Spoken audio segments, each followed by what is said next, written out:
far. They hated, they never binary, sir, not transgender. So Okay, my bad. Thanks for clarifying. listen, no, just because you're into bearded ladies don't mean you can hate on the Don't give androgynous. Jeff any engine fluid to want to fuck something else. Just go on with your talk, Wrath. No, I would not fuck Max's buddy. Yes, you would. Okay. No. Yep. Okay, that was like one of the key things though with that conversation. Like he never mentioned anything about hurting Maximus's that's a drinking word. About his non-binary friend. Hey mom. Yeah, my mom just came back from work. Anyways, so hey, Mom, from there, I'm just hanging out with Jeff S. TrueKnowledge, that crazy motherfucker that fucking talks about fucking trannies and shit, bearded ladies and all that shit. Hey, Mom, you want to clock in? Wants to use condoms as fucking currency. Hey, Mom, come listen to this for an amazing thread. Come join Jeff. oh my god, dude. Come listen, meet this guy that wants to bang bearded ladies. Come on, Mom, come in. That loves black midgets too. Okay, so from that incident, I think Thaddeus actually did not hurt Maximus's friend. Oh, geez. Sorry about that. That was technical difficulties, folks. I don't know what was going on in that show. Andres, why didn't you tell me that I had the crazy eye going on the other night on Fallout Episode 3 recap? First off, folks, that was him. He was so drunk. Whatever. I don't even want to hear about it. You're so denial. You were so drunk up that you didn't even know what you were saying. I wasn't even that drunk, sir. You must have been. I think you were drunk. Comparing me to the Gobbler. I am not the Gobbler. It was a joke. Anyways, folks, I know it was a joke. Welcome, folks. Here's my scripted intro. I apologize. See, I'm already fucking up. We're very professional over here at the MCU'S Bleeding Edge, as everyone knows. It's Monday, 4/29/24 at 10-ish Eastern, 10-ish in the Eastern of the PM. I am, of course, Jeff S., a.k.a. TrueKnowledge, humbled to be the creator and host of the MCU'S Bleeding Edge. And this is our Monday titled show out of our 3 weekly live stream shows, the MCU'S Bleeding Edge Report, where I essentially am the host. Andre's Pop Culture Guy. Mr. Andre's Pop Culture Guy channel presents himself. Time Lord, sir, is here to be my special guest co-host and back me up as usual. And joining us for the whole show this evening, we've got JC from Cyclops is Waiting for Me podcast. It's very welcome to you, JC, for your first chance of the panel on the Bleeding Edge, baby. Thank you, appreciate it. Appreciated you reaching out, and excited to talk X-Men. I can do that for hours. That's not an issue. So, well, I would hope so with that title of your podcast. I would make that assumption.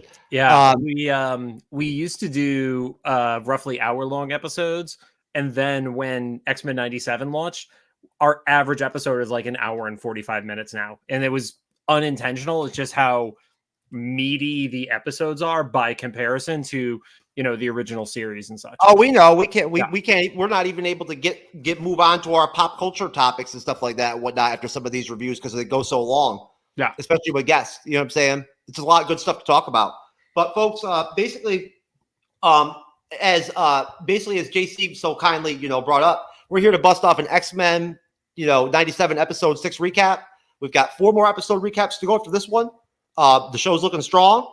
Well, 3 more. I'm sorry, right? Well, no, 7, 8, no, 4 more. 7, 8, 9, 10. And after that, hopefully, we're going to be able to fit in a little bit of Deadpool and Wolverine trailer talk, and finally, we're going to wrap up with our Captain America 4 CinemaCon footage breakdown deal. So we're going to try to knock that out. We're going to start the show.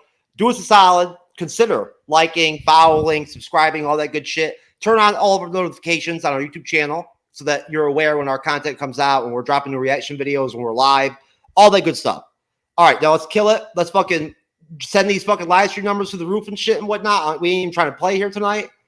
Well, maybe Andres is, but I don't know. I'm not trying to play. But we'll have to see. I don't know until we have. Well, Andres got to feel him out a little bit. Andres is providing context in the chat for who the Imperial Guard are for people, it looks like. Oh, thank you very much, Andres. I found that information, but thank you very much. I appreciate you doing that. So folks, we can you can't do X-Men animated or X-Men 97 unless you start off with the classic intro music. So here we go.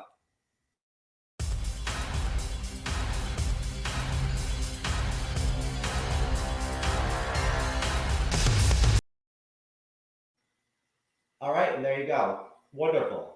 What do you think, brother? I mean, you like the new intro? I do. I'll give a little bit of a caveat. My co-host and I are personal friends with Ron Wasserman, who did the original music. And he actually did our podcast music with my co-host. So No shit, that's awesome. A little bit biased to Ron. All that said, the Newton brothers have done an amazing job with like even alternate variations of the theme that like the pre-theme in the Marvel Studios intro, like that has been fantastic and like changes every week and stuff like that. And how they're actually scoring the individual episodes has all been great. So I've enjoyed that too. I do love that they are actually taking the effort and like switching up the intros each week as well. Like not that anybody was ever doing it, but the fact that there's context in the individual episodes for what is going to happen and the characters to be aware of. And I'm sure we're going to get into it, but like literally in episode 6, you start getting clips from One Man's Worth as one of the Twitter. Bo DeMeo basically said like, yeah, just in case you guys haven't watched it recently, you should probably watch One Man's Worth before you watch this next episode. So, well, honestly, I didn't even write down the title for this episode. I already have it right in front of me, but I'll pull it up in just a second. It's Life Death Part 2. Yep. Oh, is that what it is? Okay, Life Death Part 2. All right, perfect. Who voices the on the last episode on this one? Was it Rogue? I believe on Life Death it was Storm who did it. So okay, was it? Yeah, because Rogue does episode 7, which is Bright Eyes. So I just watched episode 7 with her and Captain America. That shit's really dope. Yep. But that's for next week's recap. All right, so I guess we'll start off with since this is your first time with us and whatnot and everything. CJ, I think that it's just when we started bringing guests on to actually do these episode reviews with us. Normally it's just me and Andres on the Monday shows, just the two of us together. Mm-hmm. I think it's nice to kind of revisit the rest of the series a little bit and whatnot, and kind of give you a chance to, since we've already had a chance to talk about these episodes individually, together, right? Kind of get your thoughts. And I'll ask you too, Andres, what your thoughts are on the show through episode 6. Take away episode 7 and just pretend that doesn't exist yet, right? And I'll start with you, and then we'll go over to Andres. Yeah. So I mean, I think the biggest thing for me is we started our podcast a little over 2 years ago, and we were prepping for the release of X-Men 97. So in the back of our heads, there was always this little fear of like, what happens if they miss the mark here? Like that was like a legit thing that we were worried about. And then I was up in San Francisco flying to GDC for work stuff, and I watched it on a 7 a.m. flight out of Burbank. And by the time I landed, I was like, this is amazing, because I literally downloaded the first 2 episodes, watched them on a plane. They hit every expectation I had and then went beyond it with this team. Like they've just completely nailed the stories. They've nailed the characters. I mean, I couldn't be happier with what we've gotten from this series. Andres?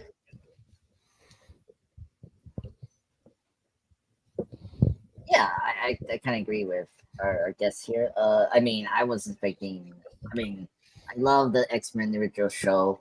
I started rewatching the original 2 years back as for a project. And, right. And then when they were developing the show, I was like, oh, it's very intriguing. For the most part, the Sinister shirt, annoying me. Anyway, sorry, Mr. Sinister fan. And when it premiered, I was just blown away with the everything. I mean, we've been saying before, me and Jeff, that the animation is great. They really captured that '90s animation, but so much detail and just everything. It's one of the best animated shows I've seen in a while. Acting wise, it's awesome. The new actors that taking over, the OG does such a great job, especially the Cyclops actor. I'm like so impressed with that actor. Like he sounds like the original Cyclops. Yeah, you wouldn't know that it was not the original guy had the original guy not passed away. Totally. Yeah, exactly. And that's so like right there made me like, okay, they really care about this show. And the writing has been splendid. I mean, like they understand what X-Men is really about, more than the live action movies, unfortunately. I mean, this is just I like the movies. I love the X-Men Fox movies, the best one. But unfortunately, they're not. They haven't really, comic accurately depict the X-Men who they are. But this show, I mean, play is pure X-Men, which is great. So, and for this episode, I just rapidly think about this episode 6. I think it still continues the strengths that we've seen so far with the 5 episodes we have. I would say also. Go ahead. The standout episode for me is probably the easy answer because I think it's the same one for everybody. But Remember It got like a visceral reaction from me. Like I'm not an emotional person, and I got emotional watching it. And what actually made it harder is when we do our prep for our shows, I watch it at midnight when it comes out because I'm always worried about everything being spoiled for me. I watch it the following night there's a bar here in Los Angeles called Scum and Villainy, which is a fandom bar. And we watch it with a large group of people, including actors from the series. That's awesome. And then I watch it one more time where I'm like literally doing like start and stop and like writing notes down and stuff like that. Watching the Gambit scene in a room of people. And there were people who had made it through that day and did not know what was going to happen. And as soon as you see like the stab happen, one dude in the bar literally just yelled no at the top of his like lungs at the screen. And like, I already know what's coming. So I'm dreading seeing it. And then like hearing those emotions from people, like it's a really unique and great experience with that kind of stuff. So, well, without question, I've definitely watched some of those reaction videos of people in the bars and whatnot, and everything reacting to certain events like Game of Thrones type stuff and whatnot and all that. Right? That was one where they had hooked up in a bar, and that sounds really cool. I mean, I know that from checking out your content and and talking to you on Instagram, I know you mentioned to me and whatnot and everything that you had some of those affiliations and whatnot. I guess that's probably a privilege of living in that area, right? Yeah, it's a benefit of Los Angeles is that there's just always stuff going on around pop culture events. Half of the voice cast is based in LA. So every week there's one person who's guaranteed to be doing an appearance there. But this most recent week, it was the voice of Bishop, who we've already interviewed for our show. And then Lenore Zan just literally showed up to hang out. And like literally just like at the bar BSing with Rogue. It's like the coolest thing. Most definitely. So I'll be honest with you. I think episode 2 was probably my highlight so far. Just to be real, episode 5 was pretty emotional, but episode 2 was like some of the best writing that I've probably seen. Like, like Andre said, like some of the best writing I've seen besides maybe like WandaVision and the Falcon and Winter Soldier and Loki, Werewolf by Night. I don't want to sit here and pick it apart, but you get what I'm saying. Like, the kind of a malaise that we've had happen in the MCU, right? Overall, with the quality, right? Especially with the live action Disney Plus series kind of going downhill. This has been a breath of fresh air. And I don't know how much it's considering that this is not really canon MCU phase 5. Right. It's not, I don't really know how much this is going to propel the MCU brand, but it's got to be good. It's got to help, right? You'd imagine. Yeah. I think at the very least, it gives like the whole, like get excitement around anything X-Men related, which is going to play into Deadpool and stuff like that. And just showing like Disney can do quality Marvel even if some of the stuff has missed lately. I think that's kind of Oh like yeah, the larger that's a good piece. point. No, it is too, and you know, and they already greenlit the second and third season, so Right. I think that was good for the fans. So we start off episode 6 basically, right, with a space battle between the Shi'ar and the Kree empires. Yep. And we get a classic comic book look on Ronan the Accuser in his actual, you know, like kind of green. I prefer the Guardians of the Galaxy, but in his actual like green, you know, comic book accurate costume, got his hammer and all that shit and whatnot, right? You know, like all the accusers. And it's basically, you know, it ends up being essentially the Imperial Guard and Lilandra's sister. What the hell is her name? Deathbird. Deathbird. Yeah. Deathbird that end up, you know, sort of like, you know, going after the Kree, or like, you know, leading the assault against the Kree, you know, through the space battle. And we end up having, you know, the Kree getting their ass beat by the Imperial Guard, who are led by Gladiator, and the team is made up by Earthquake, Vulcan, Gladiator, as I already mentioned before, Manta, I believe it's is it Flare Fire, and then Smasher and Starbolt. Yeah. Flash Okay. Fire. Yeah. Yep. Quick note: the voice actor who did Gladiator, same voice actor who has been Banshee and also Mojo. Yeah, Oh, that really? makes sense. Yeah, Yep. they usually do, Yeah. they do a lot, just like in the DC animated. Yeah. Andres, you know what I'm saying? Yeah. It's actually a thing in cartoons. If everyone doesn't know, like a lot of the actors do double roles. Like Alan Tudyk does multiple voice in the Harley Quinn show. If you don't notice it, he's the Joker, Clayface, and then some other character. Oh, if you watch just like regular animated shows like Bob's Burgers and stuff like that and whatnot and everything, and like stuff like that, there's voice actors that do multiple characters. Yeah, it's his name in particular is David Arrigo, and he is essentially like the utility person for X-Men 97 so far. I think. Well, it makes he's had sense like they would have 7 that. or 8 roles at this point. Yeah. It makes sense they would have that. Hey, what's going on there, Mr. Raymond from Booze and Chill, sir? How you doing? So, you know, essentially, you know, basically the Shi'ar win this battle against the Kree, right? And we go from there over right off to, you know, to basically Charles and, you know, Lilandra, and them discussing going out to basically announce their engagement and whatnot, you know, to like, you know, this entire emporium full of all these like, you know, I guess like higher, you know, born Shi'ar, right? Yep. And so, you know, based off that, they, you know, if I remember correctly, you know, if I mix the Storm and, you know, Xavier stuff, just let me know, guys. But basically, they go out and Lilandra essentially gives this speech and introduces Charles, and of course, he has the suit that they gave him, right? You know, it's been a year. They mentioned in the episode, it's been a year since he left the X-Men. He has that awful helmet though. Like, and I know that the helmet is comic accurate, but that is the worst helmet like I think I've ever seen in comic books, honestly.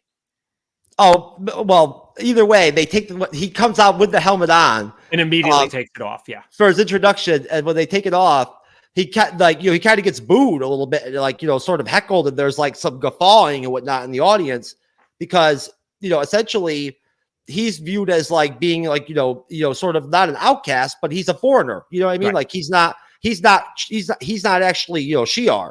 So, you know, what's going on, Ira? I'm not sure who you are. I apologize.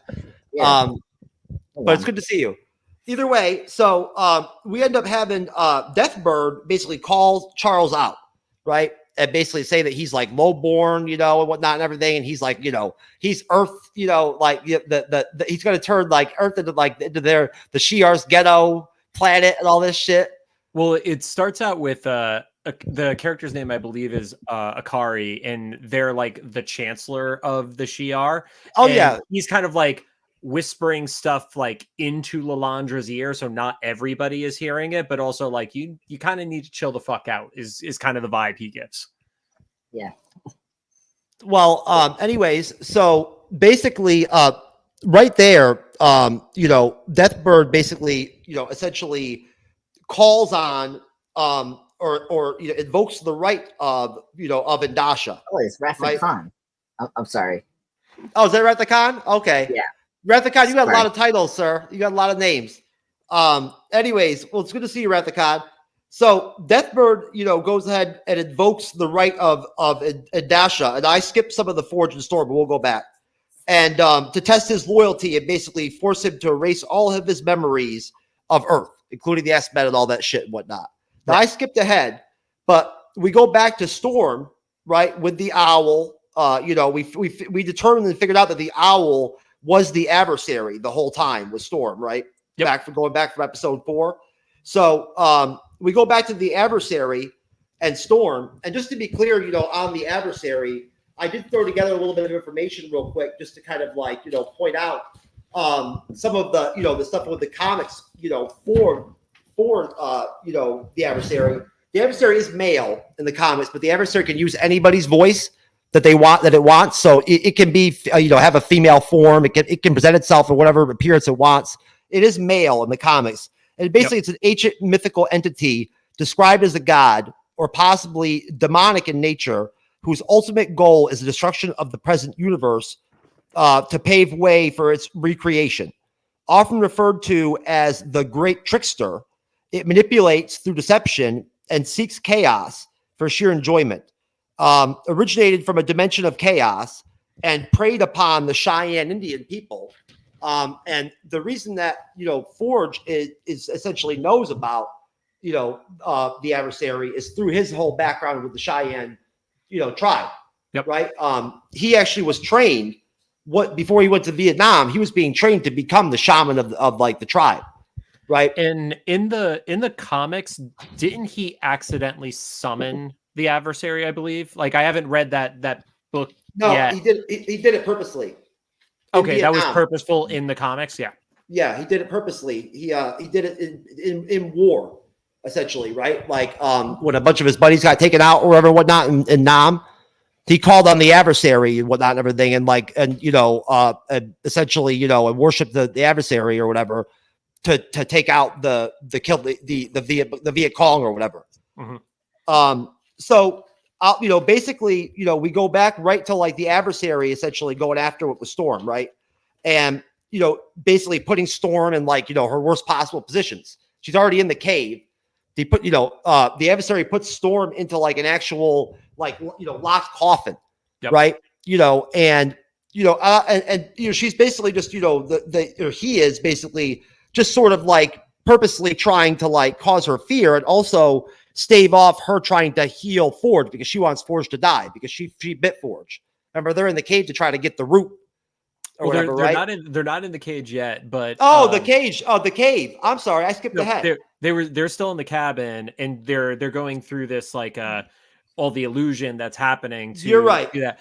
But part of it is in the conclusion of the first Life Death, the adversary basically says, I don't want to give up this meal. So the way I interpret that is they're getting more off of the despair of Storm than whatever they were getting off of Forge. So if they kill Forge and Forge dies, that's just going to lead to more and more despair from Storm for it to continue feeding off of. That's the way that they seem to be portraying it in the series. Yep. But I did skip ahead. So at the cabin is where the adversary actually bites Forge. Yep. That's where we see, sort of the mental tussle between, Forge or between Storm and the adversary. And that's when Forge is able to actually use a spell. And I thought the animation was really good on this. Where he pulled a book out. It was literally the Doctor Strange stuff. Yeah. Hold on. Let me finish my monologue. And I'll go right to you and Andres. So basically it literally looked like something from like Doctor Strange or from almost like Shang-Chi, sort of the magic that Forge is able to use to summon or to try to put away or get rid of the demon. He believes that he's sent it away, that he's vanquished it. And that's when he brings up the medicinal plant in the caves that they can heal his wound, right? That's when we go back to Xavier, and that's when we get the challenge to Xavier by Deathbird, right? Say that the memories had to be removed. So I'll stop there. I'll go to you, Andres, right? And then I'll make my way around over to you, CJ, what are your thoughts? I know I gave you a big swath of episode to work with there, and I jumped around a little bit. But Andres, what are your thoughts on the opening of the episode? What are your thoughts on the adversary? What are your thoughts on on the dynamic with the Shi'ar, with Xavier, right? The Imperial Guard scene with the Kree, all that. Okay. Well, first off, I mean, we have to bring up this is part 2 of episode 4, and I think this was a much better episode. How they handle like juggling multiple storylines. So, like when I first saw this, it was very, very impressive that they did a Xavier storyline and a Storm storyline together. So it makes episode 4 so weird for them to like do that like traditional cartoon segment that all of us are used to when we were growing up. Like Dexter's Laboratory, or Foster's, Imaginary Friends, or Puff Girls. Like they're those traditional episodes like storytelling. That was so weird that they did that, and where compared to part 2, this is like traditional, like just what the more action oriented superhero shows usually do. So it was very fresh that they handled that, and I think this is my favorite episode. It definitely trumps part 1. Man, I love Cosmic Marvel. Like when we were in the space, I was like, oh my god, this is so good. And seeing the Kree again, proper comic Kree, because let's face it, the Marvel, live action Kree is just so bad, and it's just like they cannot just get them right, unfortunately. And it was great to see the comic accurate, Kree. And I was surprised we saw Rowan here. I was like, oh, Rowan. I like the comic more looking Rowan than really the movie version. Unfortunately, it's so just late kind of costume. Like I think it popped on out a bit more, but whatever. It's them. But yeah, it was so cool to see that, and then see the Imperial Guard. If you haven't seen the Phoenix saga, because they pump up there the second half of the Dark Phoenix saga. If you haven't seen that in the comics or the original show that they adapted it. The X-Men fight them on the moon and all that shit. Yeah, and they slowly introduced those characters. Like I know the Guardian. It was great to see him again because he's in the original show. And man, it's the animation like on them is just spot on. Like it's splendid. Like not rough, but so clean and like so animated in such a great way. And man, Deathbird, very interesting character. The sister of Leandra. We know Leandra from the original show. I don't think this is the first time she's popping up here, because I don't know if she popped up. Okay. She was. Yeah. They never called her out by name in the original show, probably because of standards and practices for a kid's cartoon. Yeah, I think that makes a lot. Yeah, because Deathbird. Yeah. No, it makes sense because Hellfire Club was never called Hellfire. They were called something else. The Inner Circle. Yep. Yeah. Yeah. If you don't pay attention to that, like same thing with the League of Assassins. They were called the League of Shadows. In Batman and the series. Yeah, and the adversary. Jumping into that character. I really like the adversary. Very interesting character. Like I like, one thing I always hated that the live action doesn't do is show different stuff that the X-Men has besides mutants and humans. Like I like how they face the cosmic and the mystical stuff, and this episode really shows that you can do these big Marvel things in the X-Men universe because they're no different. Like the fact that we see the Shi'ar Empire have a problem with Alondra getting married to Xavier is a very discriminated thing, and like it's pure X-Men, and I'm very happy that they went with that. And the adversary, it's very like the idea of the X-Men overcoming their fears, particularly Storm with her claustrophobic, fear.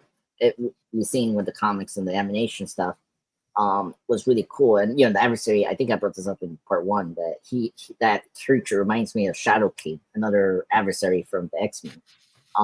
Which is really cool. So yeah, just to wrap up things, I think those storylines were handled really well compared to part 1, and just the animation again, so splendid. I mean, the action is just so amazing. I mean, when the Guardian stepped in to protect Londra and it's just push that bar was so funny. It was like very, like very super, saying, I have footage. I have footage from the episode. I'll play it later on. oh, cool, awesome.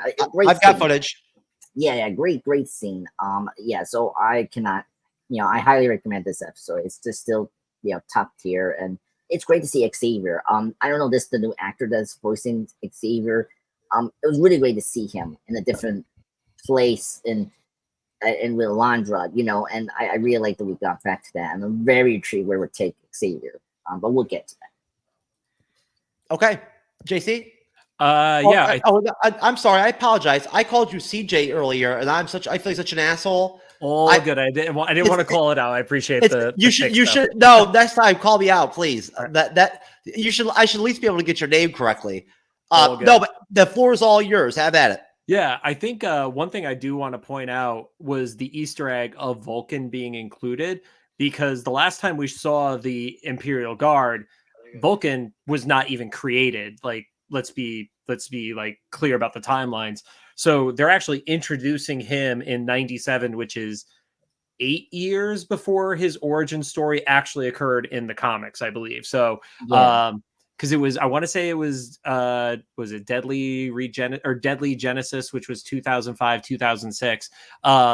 And my co-host Rod does not read any comic books. He knows everything from the cartoons and the toys. That's Rod's knowledge base about it. And I sent him a picture of Vulcan as soon as the episode was over. And he's like, who's that? And I was like, that's the third Summers brother. And he goes, so Xavier can go a galaxy away and still can't get away from this fucking family. That was Rod's reaction to it. See, now, honestly, my X-Men comic book reading cut off before the 2000s. So I wouldn't even know about, I knew from my own research that was Cyclops' other brother. Right. And it makes sense with the Starjammers connection and all that and whatnot. Right. I get it. Yeah. But I didn't know. I wouldn't have known it from reading the comics. So you stopped before House of M to give it like a point in time. Okay. Yeah. Because I literally at the end of the boom, at the end of the comic book boom, when the bust happened, I stopped reading right then.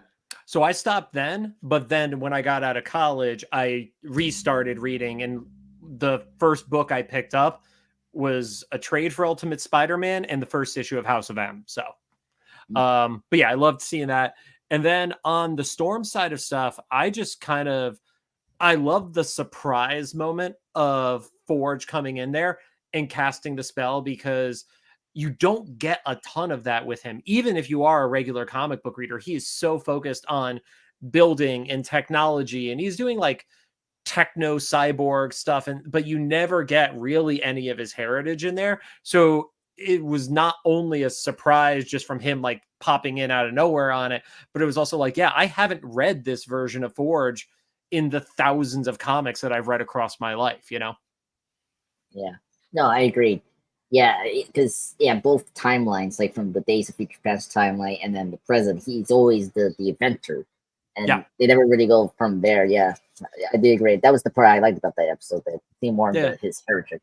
Well, and even in the modern comics, without even getting into what the story of it is, like he is literally just constantly inventing new things, and nothing about his heritage is ever brought up, basically in any way during the full Krakoan run, basically. So JC, if I'm not correct, during the time period when Storm loses her powers in the comics, don't they get stuck in like a parallel dimension or something like that for like 2 years together or some shit? And it's just them alone. I'll say it with the asterisk of Inception shit. I believe so, but I've never read it myself, so it's what I've picked up off of like looking at wikis and stuff. Yeah, this popped up in research today before the show. I read that during one of the comic book lines where where it was heavily tied between Forge and Aurora. Yeah, that they actually did spend at one point. They got stuck in almost like a think of like the Soul Gem, right? Like world or whatnot. Like they got stuck in like something like that for like 2 years together or whatever. Right. So they got to build the relationship over a longer period of time. Yeah. And I want to say the real life timeline between Life Death Part 1 and Life Death Part 2 was 2 years of real time in the comics as well. It wasn't just, we got out of it in 2 weeks. So yeah. We really don't know how long Storm's been away from the X-Men. Like that's the thing. I mean, I never got the impression it's more than a month and a half to 2 months. I think it's a pretty tight timeline compared to, you know, that comic book timeline was. yeah, no. I gotta say, it's very impressive with the time constraint they're doing. They actually do a really good job with their relationship. Like I am really invested in that. Yeah, it's always the problem when adapting these, you know, relationship characters. You know, it's always tough to, you know, to cram the so much time. Like especially like I'm a Batman fan. It's always frustrating when they try to adapt the Robins, and it's like you have to consider how long they have to be a Robin. And you know, I think this show is a really good example of how to, you know, like spend time and, you know, and like develop it in a way that's, you know, organic, you know. yeah, and I mean, I'm just happy that they're a little loose with the length of the episode. Like, obviously, remember it was closer to 35 minutes of actual show before credits, and instead of us being stuck in like the typical TV 22s, like at least these are going 30, 31 minutes to get the full story to us. So most definitely. Okay, well, you know, moving on from there, basically, right? You know, to actually stay on track this time and not be all over the place. Where we pick up at, right, is essentially Storm and Forge making their way to the cave, right? Where basically, you know, they see some old remnants and like some old artillery, not like some old like weaponry or like, you know, shit left over from, I guess, like munitions boxes, munitions or something like that. Yeah, from back basically like, you know, during like the you know, the more colonial, I guess you could call them, almost days or whatever, whatnot, right? Of like, you know, the pre-Civil War, like the U.S. or whatever, right? Or whatever, from way back in the day. So, or after Civil War, I apologize. So, you know, he explains, you know, where all that came from and whatnot and everything. And there is a connection kind of with that and sort of what's going on over with, you know, Xavier and what's going on with like the Shi'ar, right? Because as you know, you see it play out in multiple conversations where you see it with Xavier, with Lilandra, and you see it, you know, with him, with, who's the leader of the guard, the Imperial Guard, the Gladiator. This conversation with Gladiator, right? You see him have a conversation with him, right? You know, talking about art and whatnot and everything. And you see Xavier really noticing that all these, like, you know, other planets and these other civilizations that the Shi'ar have sort of assimilated, right, aren't really educating them at all. They're basically just sort of like, you know, colonizing them, right? And sort of subjecting, you know, defying them a little bit and whatnot to some extent. And so basically they go through the whole process of trying to, you know, to strip Charles of his memories. Lilandra has to do it. And he refuses to let go when it gets to the point of the X-Men, right? He can't let go of that part. And right there, Deathbird freaks out and they have like a big fight and shit and whatnot, right? And you know, and it's actually a pretty dope action scene. They throw down and Xavier, like, decides to, like, you know, finally use his powers and puts them all in the classroom and shit and whatnot with himself as the teacher to like straighten everything out and whatnot, right? Before we go, you know, to that part, Storm bumps into the adversary trying to get this, you know, this plant where she finds in the cave to heal, you know, Forge. And they go back and forth. The adversary is trying to, you know, to make her, you know, to scare the shit out of her, basically to get her to give up, quit for good, right? Changing faces, becoming the different X-Men and whatnot and everything, right? Using her voice. And it's the same voice actor that does Storm, that does the adversary in the episode. And that's when Storm finally realizes that it's actually herself and her own fears and whatnot and everything, and her own distrust, I guess you could, if you want to call it, that's not allowed her to gauge her powers and bring her powers back. That what Forge actually did to her worked. So she, you know, reassumes her powers, reawakens them, and goes into full-blown, long-winded Storm, which I'm sure we're going to see in the scene I'm going to play here in a minute. And, you know, before she, you know, we go any farther than that, well, I might as well just go ahead and say what happens. She takes on the adversary, right? and basically, you know, beats the adversary's ass, right? Like with her powers, right? But she goes like Superman almost and shoots like into space almost at one point. It was pretty dope. So I'll stop there. I'll go to you this time, JC, and then I'll go to you, Andres. Your thoughts on, you know, everything up until the point where Xavier does his classroom speech to the whole GR Council deal. I love one of the earlier conversations that Lalandra has with Charles of kind of, you know, once this happens, I need you here with me because I need you to be an educator. But what she's describing, to your point, it's colonizing education. I use that with air quotes on it because she doesn't want to actually educate these other societies. She wants to rule over them. But it does remind Charles, like, yeah, his real power is that he is an educator. And yes, he has mutant powers and that's how he does it. But that is the reminder for him.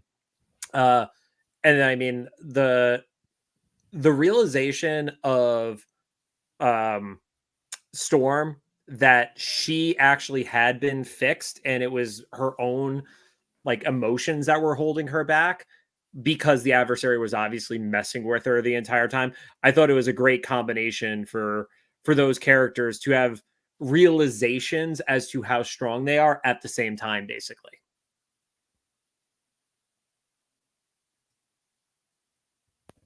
Andre, sir? No.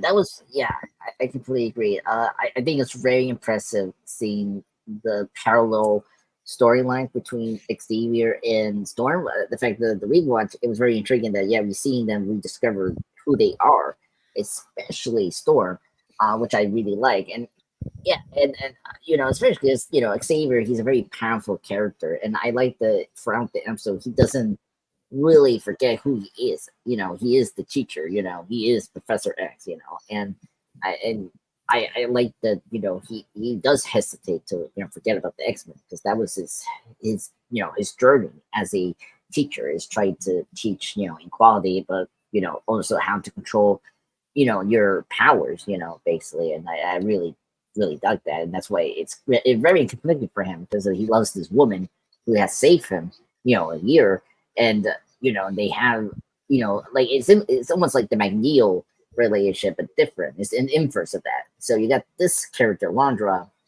who's a ruler of these people, and she's saying that she wants to have, you know, to educate these species. But as you know, JC has said, you know, during his summary, you know, his thoughts on this episode, you know, she's really wanted to like just basically rule them, you know, as how Shi'ar has done over the, you know, 1,000 years. As we're getting these information in this episode, right? And you know, I think Charles kind of knows that a little bit. You know, like this thing I like about it, he doesn't use his powers. He knows by how they talk or like how they're phrasing things. It's like, okay, you're not really in the same level. Like, you know, he has that with Magneto. You know, despite they have the same, you know, philosophy and how mutants should be, they are very different. You know, he knows that Magneto is very much aggressive, like very much he wants, you know, he thinks the mutants are superior, and Xavier is not like that. He thinks that everyone is equal, you know, despite, you know, the discrimination and prejudice that humans have in their mind. And I think it's very interesting to see that with Alien, you know, and you see that with how the Shi'ar Empire treats Xavier, you know, and I like how he handles it in a way that's, you know, not violent. Like I really thought that he did, you know, form the class. And by the way, love that they like nail his powers. You know, we don't have, you know, enough actual projections in this show, and I really like how they do it here. It's so creative, which is amazing. The animation with Xavier's powers is just beautiful and just so creative. And in the meantime, you know, I really dug, you know, Storm and her character arc. I mean, like, I love Storm. She's such a great character. I mean, I like the 90s, you know, version of Storm here because, you know, she's so, you know, so like, what is it, theatrical and so like, you know, so aromatic. It's just so fun. I mean, every time I always thought, just a funny side note, I always thought when she always makes her, you know, when she calls out her storm powers, I always thought that was a way for her to activate them but I never realized it's just her, being so, Shakespearean. It was what was it, the '90s show, the '90s Spider-Man. He's like make fun of that. And he's like, so Well, it like helps her to pump herself up or whatever, whatnot. Sometimes, so she can like go harder than like she. You know what I'm saying? I know that. It's cool, especially episode 1 when Cyclops say, bring in the what is it, the forecast, and like when she does it, it's really cool. But it's just I laughed so hard when she does it, but it's so great. And here it was so powerful that she got her powers that way, and it's incredible. And she magically grew her hair back too. She managed to grow her hair back like magically, and switch costumes. Yeah, to her switch costumes to her original costume from back in the day. Yep. Yeah, and that was the cool part. As someone who actually read the first Uncanny Suit issue, I was so surprised that they did that, and it kind of makes sense. We are transitioning the X-Men into like modern times. Like we're in '97, and it kind of makes sense to maybe put her in that costume. And it's actually comic accurate costume. I mean, Jeff, you pointing out how the Goblin Queen costume is somewhat comic accurate, but the fact that they nailed this costume and animation for Storm is really incredible. It's very adult. The show's very adult. Just Yeah. like it was in the '90s. It's very adult. Yeah, and that's the one thing I really dug. Even more adult now than I think it ever was before.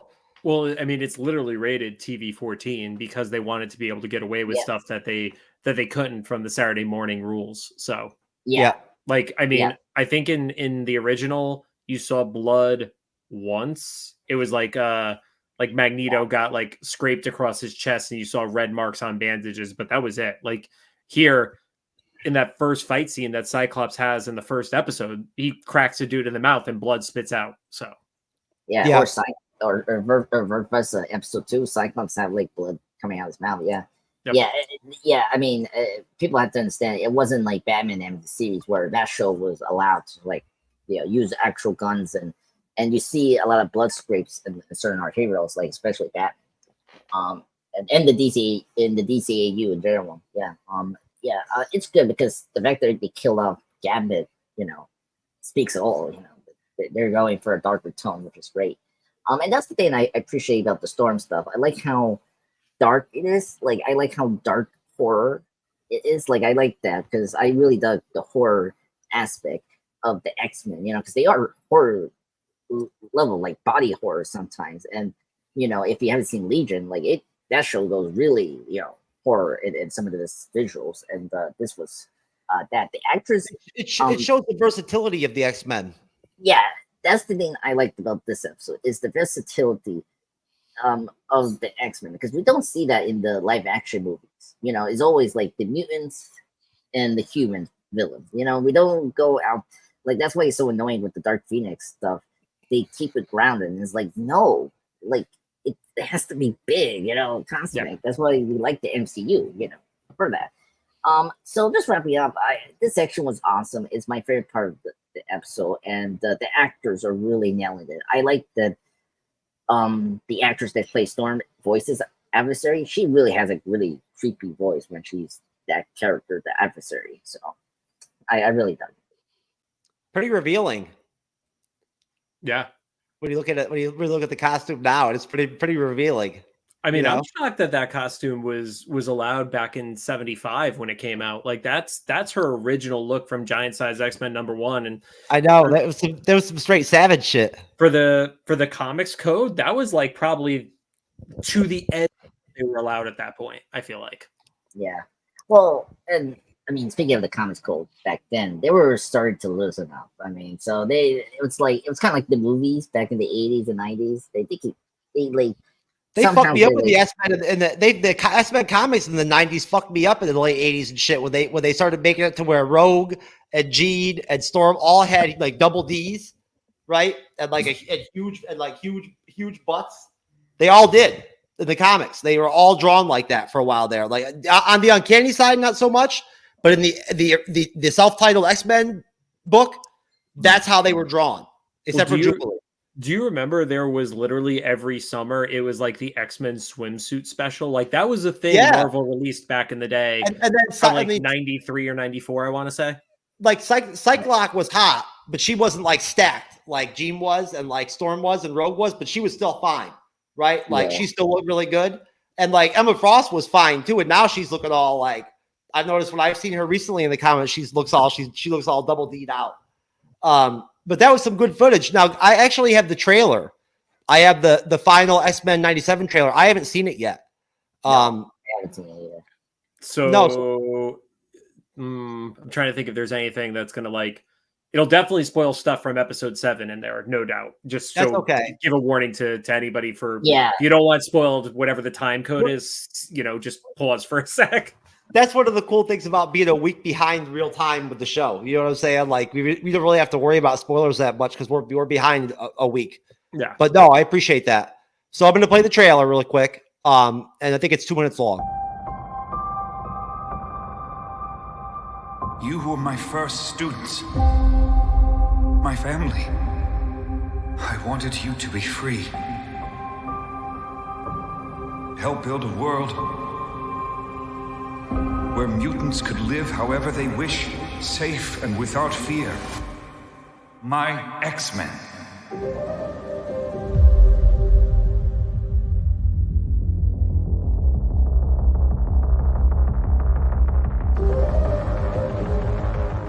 We have to be strong.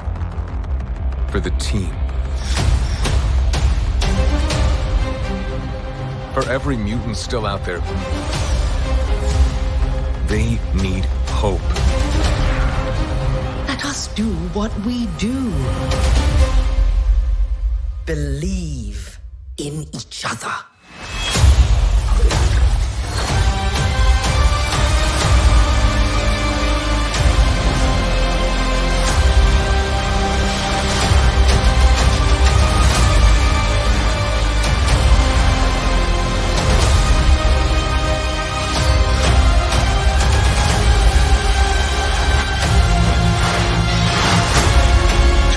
Xavier entrusted me with his dream. Everything he built. Everything he fought for. Now belongs to me. My X-Men.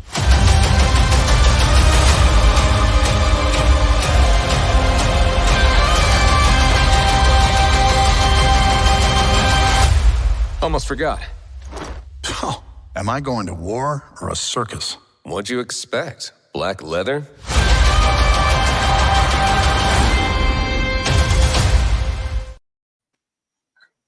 All right. I can't believe it's like, let's say, black leather. I mean, it's the best callback ever because it's literally a word for word from the original movie where they're like, what do you expect? Leather like spandex? Spandex? Oh and my God. The spandex is just so much better than the leather. Leather. Yeah, I know. I never mind the leather on Wolverine because it looked cool on him, but the rest it was kind of weird with some of the characters. Yeah, I mean, I get it. It was more of a practical design decision. It was like, well, if we do spandex in 2000, it's going to look like that god awful Captain America movie where he was literally wearing a motorcycle helmet. Like that was the quality they would have had if it was spandex. So I get it, but I just love that shade was thrown back at the movies after the fact. So yeah, it was also Batman Robin. That was another reason they went to that because Batman Robin was so garish with its visuals, and they were trying to keep it. I mean, I don't think they were ever going to put nipples on the X-Men suits, so I think we were really safe there. we would hope not. So going back to wrap up episode 6, right? We go back to Xavier in the classroom, and he basically breaks it down and explains to like all these Shi'ar, what they're really doing to these other planets and these other people. That they're not educating them; they're sort of exploiting them, if anything, right? He puts it in much more poetic words, but that's when he sees them all, become like skeletons. And then he sees like Gambit become like, all super big in front of him and then turn all skeleton and shit and whatnot. And realizes and flips out and realizes like, something's gone down. Like he realizes the impact of all the deaths of Genosha and all that. It hits him. Right. Basically tells Lilandra he's got to go back, to Earth and whatnot, and everything, right. To his X-Men. And we go from there, we go to, like sort of a throw to Mr. Sinister.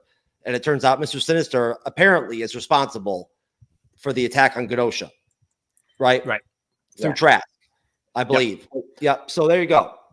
So I'll go to you, JC, and then I'll go to you, Andres. Thoughts on the wrap up and the end of the episode?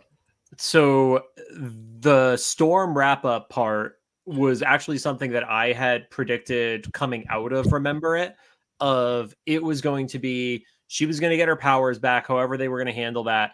And then there was going to be a TV that she was going to flip on once the curse of the adversary was broke and they could like communicate with the outside world. And knowing it was coming, like, it's just a sense of dread because there's no way they were going to let Storm have the happy ending to the episode. And it hit so hard on that one. I was just like, oh, this should be like one of the best moments of her life because she's in love with this dude. She has her power back. She's literally back to being a goddess. And then she's going to find out in some capacity, like, she doesn't know if all her friends are dead. She doesn't know if some of her friends are dead. Yeah, it was just the perfect way to end it for her story. And then the Xavier stuff reminded me a lot of Star Wars. It very much felt like that Obi-Wan Kenobi thing of like, it felt like a million people crying out at once and then their voices were suddenly silenced. That's what it felt like to me when all of a sudden he's in the astral plane classroom and just sees rows and rows to like the end of his line of sight of skeletons. I was like, oh, he just experienced all those people dying in one fell swoop. Yeah. Okay. Andres? So yeah, this third, final section is really emotional. I mean, for really, for both characters, you got one character finding out a huge tragic that's happened in a very unique way. Like, you got one for Storm that's very grounded and like very like realistic, and you see her seeing the news and like, oh my god, like, because I agree with JC, like she's so happy now, like she got her powers back. She has, a person she's in love with, and then all of a sudden, like back in reality, that no, it's still the problem with mutants. It's just discrimination, death, and like, this was a huge shock. And then Xavier, the visuals, him, sensing the depths of the mutants, it's really impactful. Like, the visuals so dark. It reminds me of what Man of Steel did. If you know how in Man of Steel, when Kal-El, Clark was in that like dream thing with General Zod, and how General Zod was like explaining how the terraform was going to be, and we see him with the black suit, and he was going down to the scrolls. It was like that, but so much more better. In a very dark and a very sad way for him to discover what's going on in Earth, and I want to say kudos to this actor that voiced Charles, because he's like out of the '90s show, like he sounds like him, and I was kind of shocked he never. What was the funny meme? Because he always screams a lot, Xavier, I don't know, but like. Well, this voice actor is the one who he was on The Walking Dead, was his big claim to fame. He was one of like, because it's the original voice actor passed away, unfortunately. Yeah. Okay. Oh yeah, I know. Ross Ducamp or something like that, McQuaid, I think.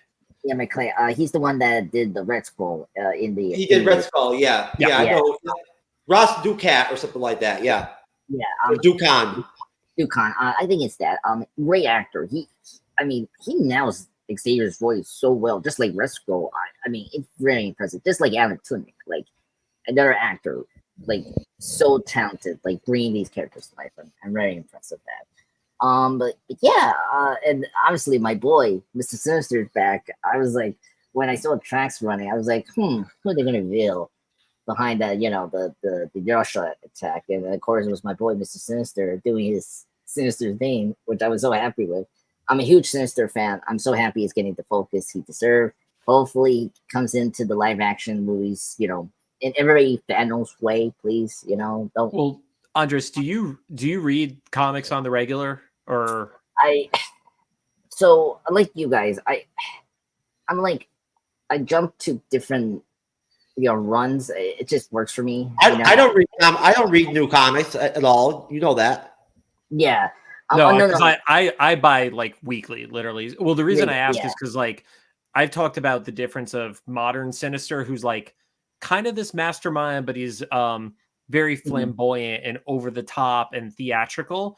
This Sinister in 92 and 97 is actually scary. Like there's something about the way he presents himself that he actually like invokes horror, kind of like to what you were talking about earlier. Like he's the fangs and stuff, and he doesn't go as campy sometimes as the modern Sinister does. And I like this version of Sinister the best, honestly. Yeah, I have to confess, out of the Marvel read, I haven't read so much of the X-Men, unfortunately. And with Sinister, I know what you're talking about, the Jonathan Hickman run, right? The Hellfun run. I wish I read more of Sinister stuff, but it's just that's okay. Why don't we move? Let's move on, and why don't we go ahead and do ratings? Because I want to talk about Captain America 4. We didn't get to talk about it last week, and I want to talk about it. So let's do our ratings for the episode and our final thoughts, so we can move on and talk about some other shit besides X-Men 97 tonight. I'll start off. I'm going to drop my rating right now as a solid, I'd say probably 8 out of 10. And that's pretty much all I got. I don't have any final thoughts. I'll go to you, JC. I would agree. I'd say this one is an 8. I think it's a great episode. The only thing I've said that I wish was different is I thought this was going to be like a 60% Storm, 40% Xavier, and it ended up being the other way. I would prefer if there was more Storm in this episode and just give us a taste of Xavier. I felt like they gave us a lot of him. So, but I still think it's a solid 8. And what do you think, Andres? Oh yeah, this is tough one. A 9? A 9? Well, I don't know. You rate everything else? Like you rate everything? Oh please, I give 6 or 8 out of 10.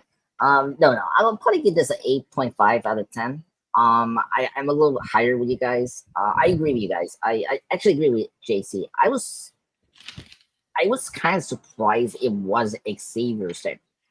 I didn't when I got into watching this episode last week and prepping for the show. I didn't really like. I was surprised we were going to get to see Xavier again.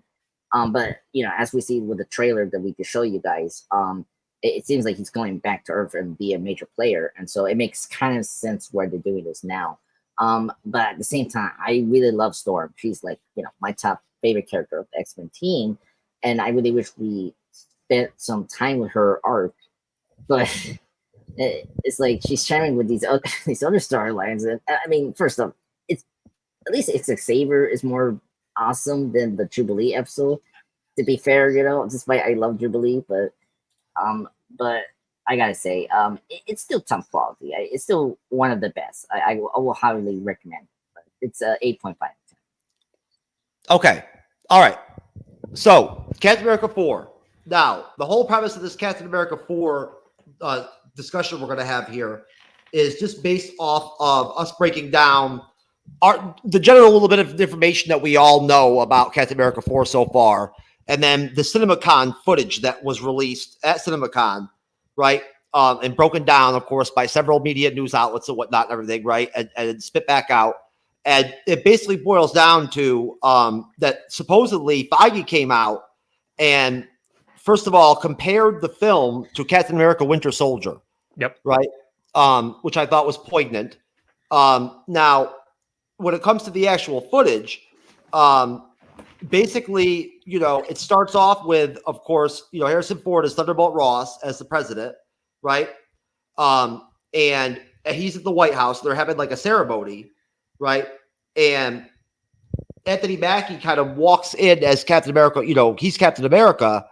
Now, Carl Lumley from Falcon Winter Soldier is in there as Isaiah Bradley. He's a part of the show. You've got Joaquin Torres is the new Falcon, right? That's who we know so far. That are definite characters, that we're going to see. But at this ceremony, right? Basically, I guess essentially, long story short, Thunderbolt Ross, tells Sam Wilson that he wants him to essentially assemble the new Avengers team, right? The next new Avengers team or whatever, whatnot, right? Now they go to like, the actual ceremony, that's in front of the media and all that, and whatnot, and everything, that the actual event or whatever that they're doing. And there's this music that's played in the background, and that triggers some kind of like, super soldier, attack or whatever, where Carl Lumley's Isaiah Bradley gets like, programmed and tries to attack the president, right? And there's these other super soldier secret, like sleeper agents and whatnot, everything that are in the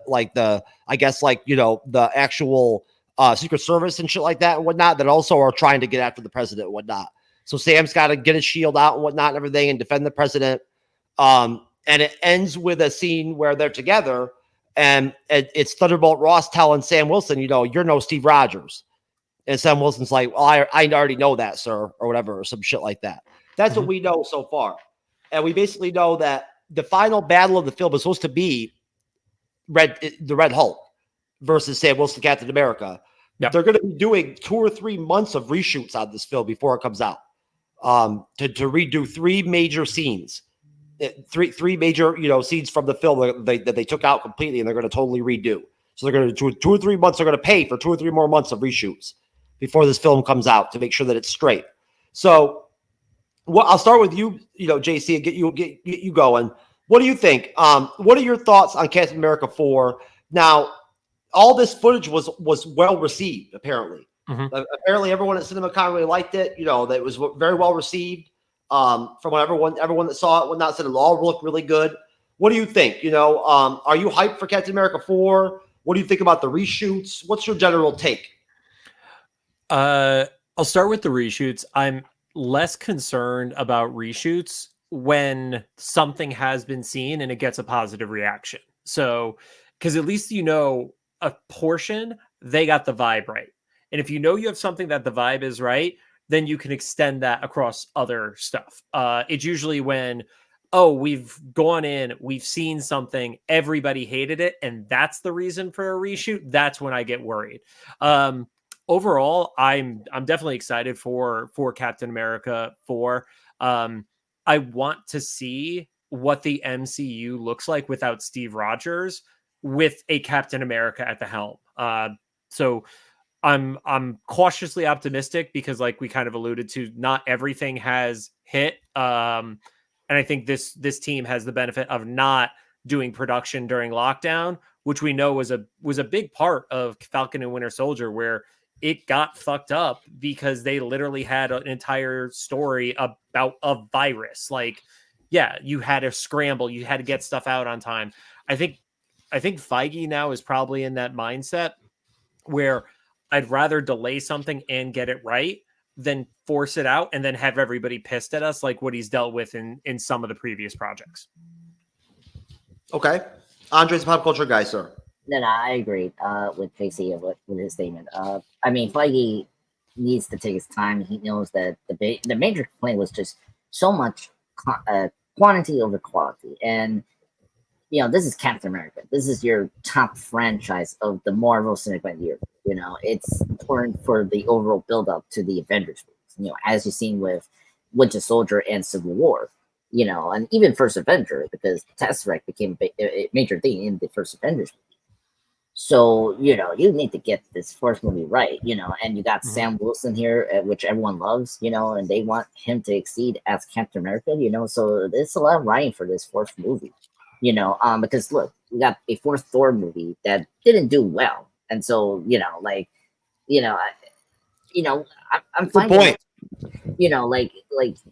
It's fine to have multiple, I don't mind about going past a trilogy. But if you're going to do that, you need to have a good script and a good, direction where you want to go for your next, trilogy, fourth, whatever, So yeah. So and JC, you brought up the reshoot. Yeah, the fact this new footage is the reshoot. The fact that it got good positive, that means it's in a good shape, which is good. Yeah, I mean, I think talking about like the fourth Thor movie, I think the biggest problem is there was no vision as to if they're going to do a second Thor trilogy. What does that trilogy look like, or what's it going to lead to?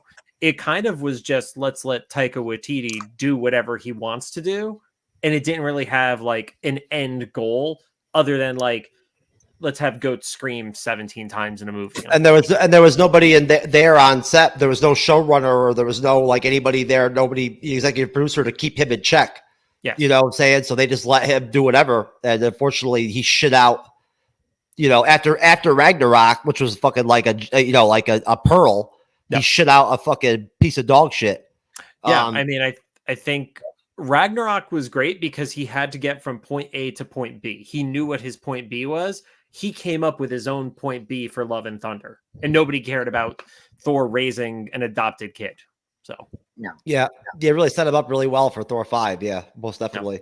So basically, Anthony Mackie says that this is very much not going to be a Falcon and Winter Soldier season 2 film. Like, so if anybody out there who's looking for that or whatnot, that's not the direction that they're going in, and like that's not the feel of the film at all. Like that's not like that's something that they talked about, and like during production was that we don't want to make the Falcon and the Winter Soldier season 2. Yep. So what do you think about that, under his pop culture guy, that they're making an effort to sort of distance themselves a little bit from the Falcon and the Winter Soldier, not try to do what we all figured they would do, which was sort of, let's be honest, we all figured that they would sort of bounce off Winter Soldier and tie in some of the Thunderbolts shit, if anything, probably with them, right? And have Bucky still involved, bring in Sharon Carter, right? Bring her back, right? Which I think they will still bring Sharon Carter back. I do. Yeah. But there's not going to be any Zemo, right? Like he's not going to be in the film. Bucky's not going to be in the film. So what do you think about that? That they're not going to do a continuation of the Falcon and the Winter Soldier? I think we kind of knew that when they announced this fourth movie. It was very uncertain who was going to come back. I mean, it's always like, whatever they were going to pick up storylines from that show was going to be, who was, take, for the given. So I just knew that the fourth Captain America film was much more of like a standalone piece. Hearing from the process from the creators, despite we have a couple here that they're from the show, like Mark Spellman, who's the writer for he was the showrunner, and I just knew it wasn't going to be a second season. He was the head writer for Falcon and the Winter Soldier, yeah. Yeah. So that was really it. I just heard recently, so like I knew that Bucky was not going to be here. It was confirmed by Sebastian like a couple of weeks ago. So that made a lot of sense. He's going to be in Thunderbolts. That makes sense. I feel like. And Zemo, we'll see. I think he will, like, if the Thunderbolts is successful, I can see him be in the later installments. I think that would be a good, like, stay for that character in a potential sequel. Why not? Sharon Carter. I actually, I shouldn't have put a link here, but I heard that she's probably going to pop up in Armor Wars. That's where we're going to pick up the whole power broker. Okay. I can see that making sense. Yeah, that was something I saw in my research. Next Monday we need to talk about the fact that they are going to still do Armor Wars and all that and whatnot. That they are keeping all that stuff. That they're still going to do it. Yeah, which I like because I'm an Iron Man fan. If anyone don't know, I hope Rhodey does become an Iron Man. Like that's something Marvel and Studios need to realize that they can do that because Rhodey did become Iron Man. I don't think that's what Armor Wars is for. I feel like he's too old to own the mantle of Iron Man. Like, yeah, because he's one of the oldest of any of the original cast members at this point. Like and I don't mean this in a disrespectful way, but like he looked older. You fucking ageist. Secret Invasion, he absolutely looked. He looked like his age. He was not like a cut 50-year-old. Yeah, that's true. Secret Invasion, yeah, he did look like that. Yeah, as again, I'm an Iron Man fan. If you ever read the Ironmonger saga or in the Dennis O'Neil run, he took over Tony's role, and that makes a lot of sense for you guys saying. But during the first Secret Wars event, he was Iron Man during the event. Yes, weird. So that's where we're gonna see Sharon again. If if that's very true, which I hope, because they have to pay off that storyline. Like that's been an issue with the MCU with Phase 4 Finance. They haven't paid off the post credit scenes and I just like Sharon Carter personally, so I just want to see her back in something. Yeah. I like that. I feel sorry for the character. Yeah. She's kind of living it up in Madripoor right now. Let's be real. She's probably okay as a character right now. She's being a little bit of a DL crime boss. So and that's the thing. I like what they did with her, Vulcan the Winter Soldier, and it annoyed me that they didn't commit the chiropractor. I mean, sort of. I mean, but we'll see. Yeah, that's just another one of the things that they flailed. You know what I'm saying? But like, what do you think, JC? What are your thoughts on the fact that they're making this statement? You know, that they're actually making this statement that this is not the Falcon Winter Soldier season 2. I think there was too much of a political story at that time, and it wasn't going to be as strong as the political undertones of the original Winter Soldier movie. That was like my vibe as to like why they don't want to go back to that. I think they want to remind people with this movie that there's going to be big dumb superhero fights, and I mean that as a positive thing. Like I think that's why you're going to literally get Captain America punching Red Hulk in the face in the final battle of this movie. And I think there was one line from the footage that was shown where it was President Ross saying, "You're not Steve Rogers." I think what's going to happen is this is going to lead to Ross starts the Thunderbolts as the not Avengers, and that's what's going to cause Sam to start doing the rounds and gathering the people that are still available to him. I think there's going to be some sort of like heads butting between the Thunderbolts and Sam's team of Avengers. I think that's what this all builds to. And that could cross over into Kingpin, you know what I'm saying? You know, like over on the East Coast, right? They could cross over to Kingpin, right? Very easily. Since they want to set him up as sort of like the the more like ground level. Yep. Right. Sort of like Thanos or there is sort of the term that's being thrown around, which I really like that. I do. I like that you could have that kind of connection. You would imagine Ross would have connections with somebody like Kingpin. Why not?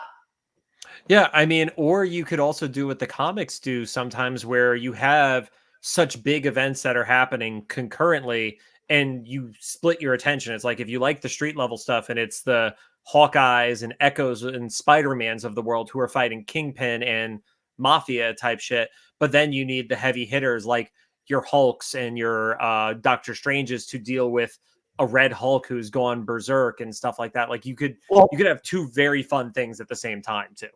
They've already laid it out that it's going to be Vale that's going to be running the Thunderbolts. Now starting it, who knows, right? I'm just saying that it is going to be that they're finally going to service Vale, right, as the actual like head. She's going to be the one that's going to be giving the orders to the Thunderbolts in the Thunderbolts film. Contessa. Yeah.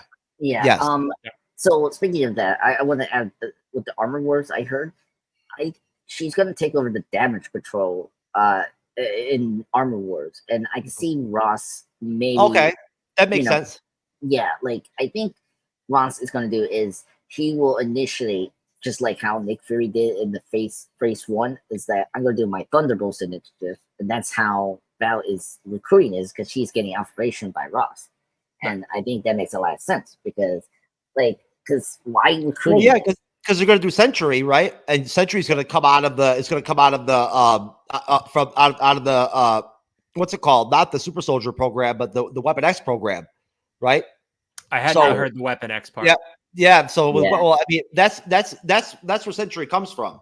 So there's a connection there between Vale and Thunderbolt because Thunderbolt Ross is the Super Soldier guy, right? He's the one that would still be running the program, and. Yeah, the Sentry comes from the Weapon X program, the same program as Wolverine and Deadpool. Yeah. Well, I mean, the Super Soldier makes sense because of the Incredible Hulk. If you haven't seen it, he brought that up. How the reason he got Belanxi, the abomination. We know we're going to get the Sentry, the Thunderbolt, so it makes sense that there would be that connection between Ross, right, and Vale. Yeah. You know what I mean? And so, no, I like where that's going. So, final thoughts on Captain America 4 before we move on and talk about Blade, baby. I actually don't have any more about You got Captain anything, America. Andres? I You talk about Blade, baby? look. I love Blade. I love Blade and Wesley Snipes and the trilogy, but come on, just give it up. Is it gonna happen? I mean, Wesley Snipes is coming back, baby! Woohoo! oh my He's god, coming, it's legit. He's coming back. He's gonna be in Secret Wars or some shit. Who knows? maybe. Bring Anyway, Wesley back. well, let me It's gonna wrap up- happen. well, hold on. Let me wrap up Captain America 4, then we get to Blade. I feel somewhat confident with the next installment now with the news and the CinemaCon. I wasn't really I wasn't enthusiastic about this project because of what was going on with the MCU. But the fact that Kevin Feige is taking the right directions, and the fact that this footage is probably from the reshoots sounds good. It gives me hope for this project next year. I mean, it's coming out in February, so it's going to be very quick. Yeah, let's go to Blade. Okay, Blade. It's pretty simple. They're probably going to start shooting Blade again. They have There a you go. script that he likes. Yeah. Yeah, and they're going to start shooting the movie again. So let's cross our fingers and hope nothing else happens. Because I saw some shit on X just the other day saying that there was a problem again, but apparently it's bullshit. So what do you guys think? I'll go to you first, JC. Blade is going to start shooting again. Hopefully they're going to wrap this bitch up so it can finally come out on time for next year. I am thrilled that it's happening. The update I saw, and who knows how accurate it is because nobody's seen the script yet, but that it's happening in closer to a modern era as opposed to, I guess the original script was supposed to be like 70s or 80s or something like that. I am so happy that it is the modern era. So that's what I want. I don't want to keep doing these time jumps like what we did in Captain Marvel and stuff like that. Like, just give me that hero today. So that way, when you do inevitably have that person make an appearance in Secret Wars, it doesn't feel forced. It actually feels like, oh, it makes sense. They would be here as all this shit is hitting the fan. So, and I love him as an actor. I think he's fantastic. He crushed it in Luke Cage. And I want to see him as a hero instead of as a villain. So, yeah. Andres, what do you think? Blade. Yeah, Blade. I mean, first off, Mahershala Ali, great actor. I mean, if you haven't seen Luke Cage, the one as Countermonth, I mean, he was a great villain. He was top 3 after Kingpin and Pulpwoman, Kilgrave. And when I heard he was going to cast, perfect, pitch perfect. No one else could play Blade, besides Wesley Snipes. And I thought his casting was like spot on. And oh my god, this has been a wild roller coaster for Blade.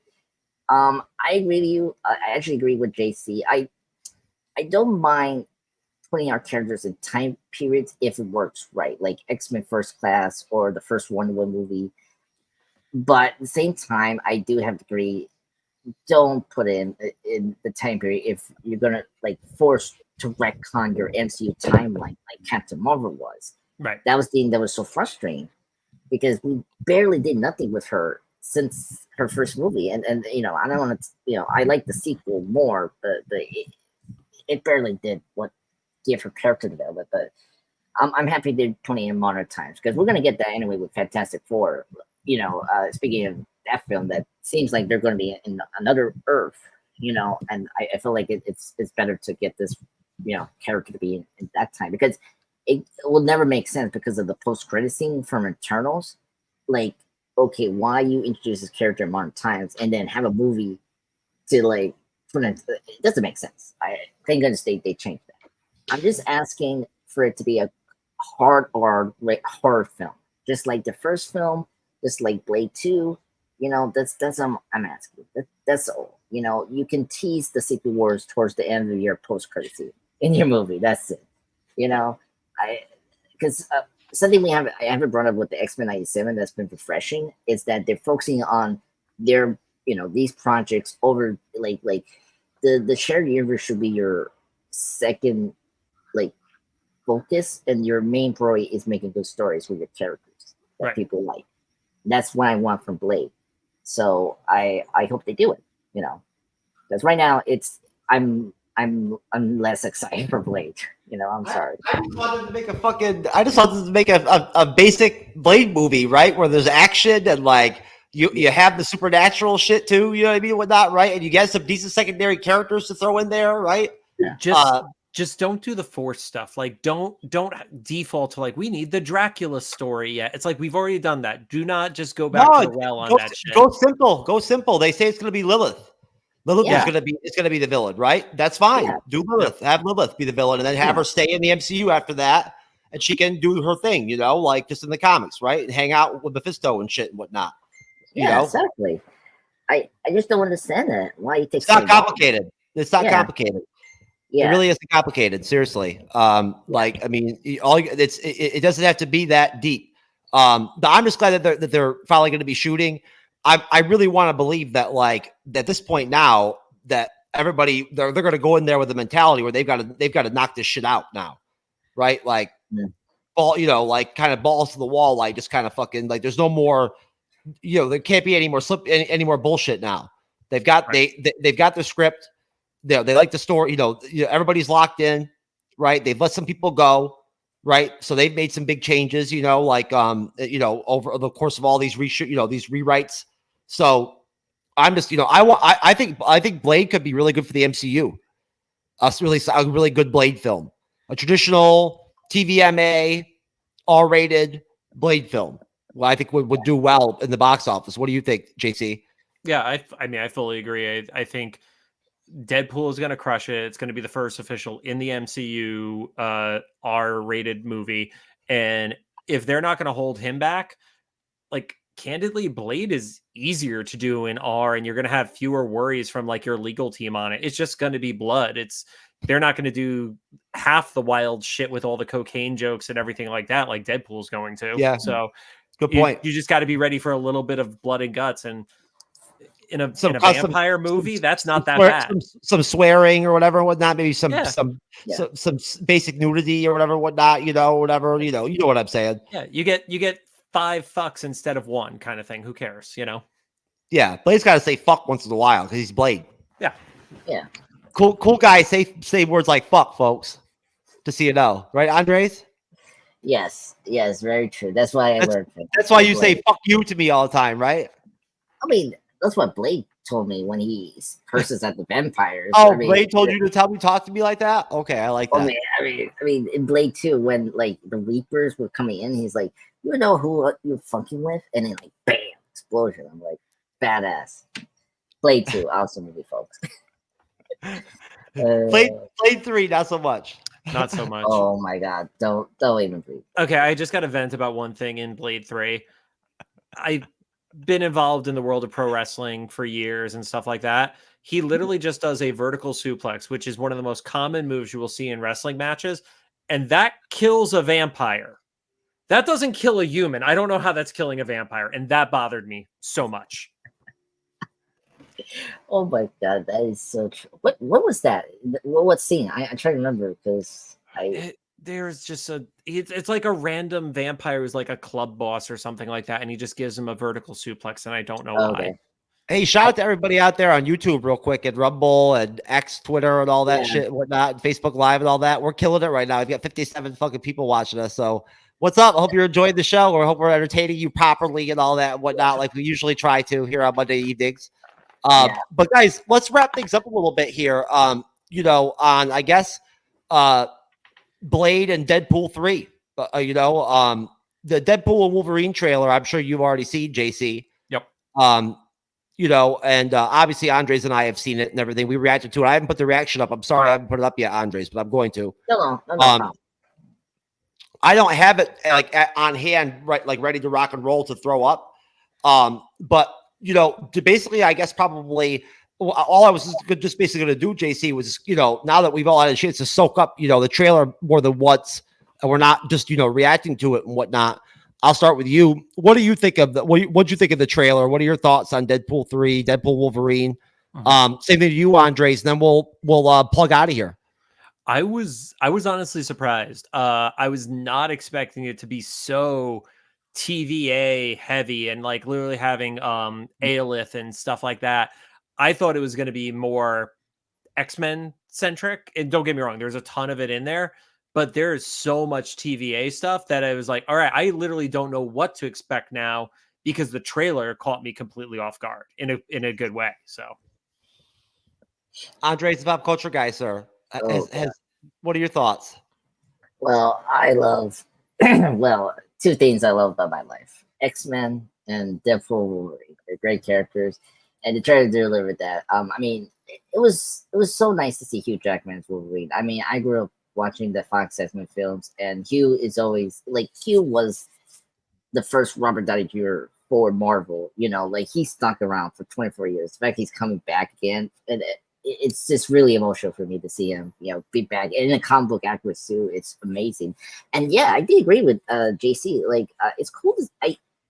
If you love Loki, it's great to see the TVA be in a big movie, because there was always a question where we're going to see these characters. I mean, or not the characters, the TVA in general, where we're going to see them again. And it's great to see them in the Deadpool, X-Men movie, which is great. And I'm very curious to see the guy from the Accession, Paradox, and where he fits in, and where is TVA good or bad, But the most part for me, I'm happy to see other X-Men characters like Lady Deathstrike, and Cecil, and the other X-Men characters coming back for a cameo. It's like, oh my god, it's gonna be crazy.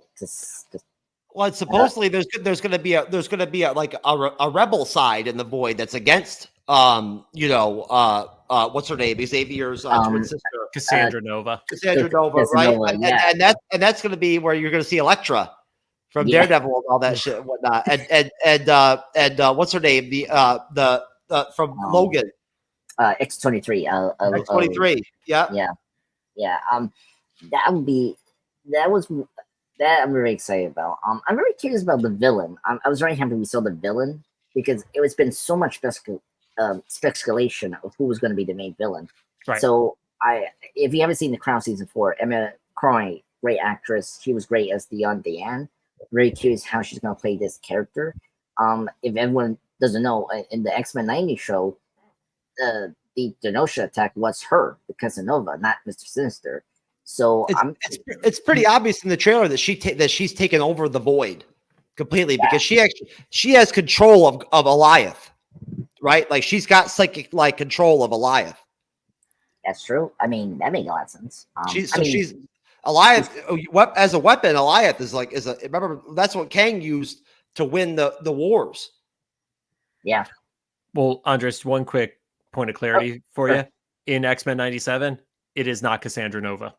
In the comics, based off of it is. Yeah.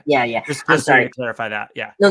I just want to say, Cassandra Nova was one that's responsible for the Genosha attack in the storyline E for Extinction, folks. That's what I was just saying, instead of Mr. Sinister, who's the one that's responsible for 90. So my bad. I was explaining that this is the person that was behind that, like, the original attack in the Grant Morrison's run.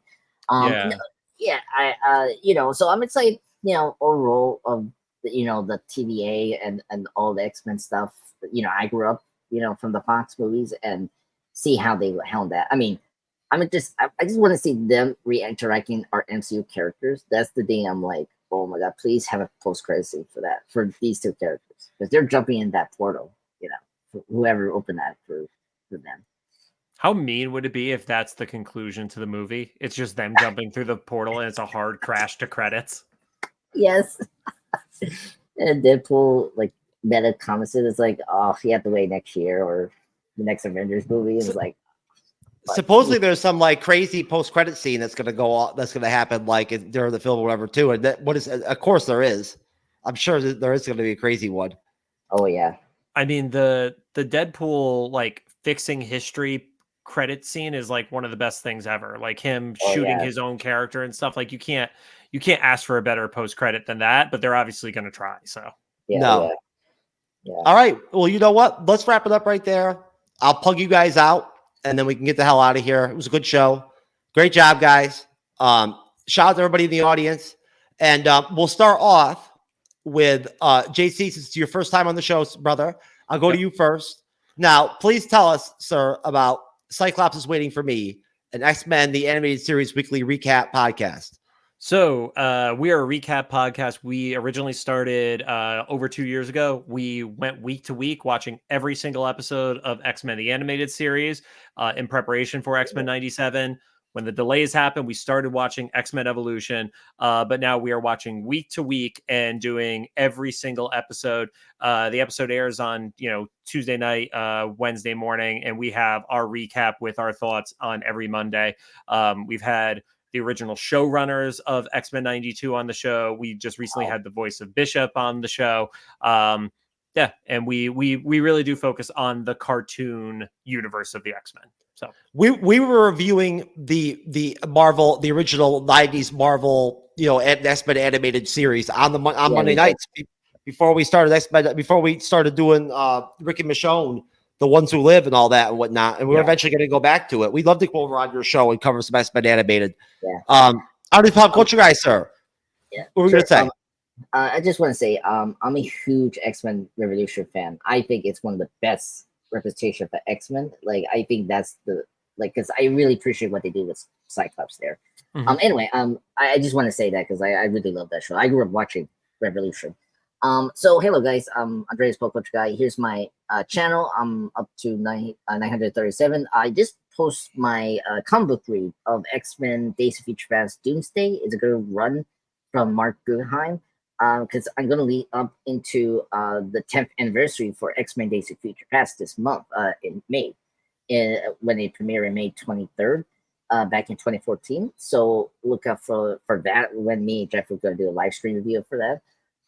Next Sunday, me and Jeff are going to come back and do finish up the Chucky season 3 part 2 review for episode 7-8. So that's going to be really fun. Jeff, we're going to get a lot of blood in the guts, which is great. And then our next, I know what's going to be our second live stream after Chucky is going to be X-Men Days of Future Past, because we have to do it. I'm a huge X-Men fan. I love Days of Future Past, so we're going to do that first. So that's what I'm going to plan for me. I can't believe it's going to be April's going to be done tomorrow, so it's crazy. So thank you everyone supporting me. Yeah, I know it's crazy. Thank you everyone. Thank you JC for coming to the show. It's a pleasure. Please help me hit the mark, and plus help Cyber hit the 2 mark. Yeah, so thank you so much. There you go. Anyways, all right, folks. Well, guess what, guys? The show is over. JC, great job, brother. Appreciate you having on, man. Thank you guys so much. Yep. Hopefully you'll come back again. We really enjoyed having you on. It's always like 3 is always better than 2, baby. Yeah. Right? What do you think, Andres? You agree? I agree to have another person we can talk to besides you and me, because we don't. Oh, you're trying to say something about me? Oh, no, okay. No, Jeff, I love you, brother. I see how it is. Okay, folks. Andres, it was ending on such a high note, and then you started. I know, right? I'm sorry. I'm sorry. Now you broke my heart. I'm crying inside now. Well, you broke my heart. You're wearing the Mr. Sinister shirt. Come on, dude. What's my shirt? What am I supposed to do? Put it in the box and mail it to you tomorrow? What do you want me to do, baby? Mail it to Andreas Diaz. It's too small for you anyway. All right, folks. We love all of you out there. God bless you. We'll see you on Wednesday for Shogun Chapter 10, baby. Woohoo! Peace.